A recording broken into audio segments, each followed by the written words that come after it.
So now I want to, talk a little bit about mallets and walk you through one, because mallets are what we use to strike drums with. Again, the ones that we can. As I said before, there are some that are more delicate, so be mindful of that. You could make a mallet with, again, different types of tips. Again, 1/2 inch sticks. Get them from the hardware store. Usually they're about 3 feet long. Cut them into 3. You got about a 12-inch mallet's nice. I think for a lot of kids of all ages, really. Here's the one we're going to actually make. I'm going to demo how to make. This was one of my very first mallets that I created. I'm going to guess over about 20 years ago. It's been a while since I started this adventure in drumming and percussion. And I don't know what kind of stick this is. Sometimes an old drumstick is cool too. And at the time, one of my children was wearing blue jeans, and I say that because that same child ended up wearing suits pretty soon. He liked suits. I don't know. That's just a funny little sidebar, but I happen to know this is where the blue jean material came from. And you know how we are with our blue jeans. We like to wear them out in the knees. What are you going to do? You're going to cut them off, and then you've got this material left over. So voila, material left over from the bottom of a pair of jeans. Right? So what I would do is I would cut off the seams and create sort of a stretch of material that you can wrap around the tip of a stick. You might want to fold it. You might want it to be maybe 2 inches by the time you're done. This one is probably about 2.5 inches deep. The reason I roll it over also is so that I don't have the frayed ends on top, because I want the folded over part to be at the top of my stick, and the frazzly bits down here, because we're going to clean it up with tape. So here's my material. I've got the folded over side out away from me. I've got the frazzly bits towards me, and I've got my stick. And what I want to do here is I'm going to start it with a bead of glue, because I want to anchor that as I do the roll through here. And I need another one of these. If you have a big glue gun, then you won't have to keep reloading it, but that's okay. That's cool. And as we go along, I may add a little glue to keep it anchored, because the idea is you certainly want a tight bond between the stick and the material. So I start rolling, and I'm kind of holding. See how I'm kind of holding it? And this is where 2 people really are helpful too.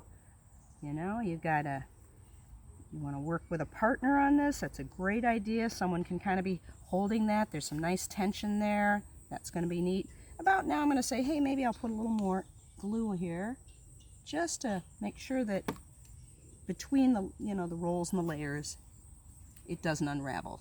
Don't need to put a ton on. Just every now and then, maybe one more. And I'm kind of watching this too, because I don't want the stick poking out. I want more material than stick at the top, because you don't want the stick hitting your drum, because that will be the stick sound instead of the neat mallet sound that you're going for. Okay, so I'm going to kind of do that, kind of keep mindful of that. Squish, squish, squish. And I'm going to end it with another line of glue. And I'm going to do that. And then you're like, well, what do I do now? Okay, so what we want to do is certainly want to close up that seam with some tape, and then I run tape towards the edge of it too, because it'll otherwise unravel over time.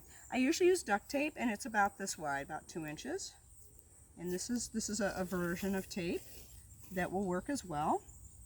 It looks kind of cool with the blue, and also has the advantage of ripping. Now, duct tape is stronger, and I do recommend it because it has, more durability, and that's cool. Although this is a first, might be a really cool thing. And so then I will run it down the seam, and the reason I'm doing this is I'm shoring it up a little bit. Okay, so you're going to go past your material to about maybe a 1/2 inch or so. You don't want to run it all the way down there necessarily. And just kind of secure it like so. So there you are, kind of like that. Now we don't want to put tape all around it, because then we're going to lose our neat material that's going to bounce well off of our drums. But we do want to seal this up on the bottom, because that's going to be it's going to be not stable. It's going to fall apart eventually. So we'll run a little bit of tape around the bottom. And if it's too deep, this particular one is, there we are. Yeah, because I don't want this to go too far up onto that. I'm going to try to avoid covering up my material.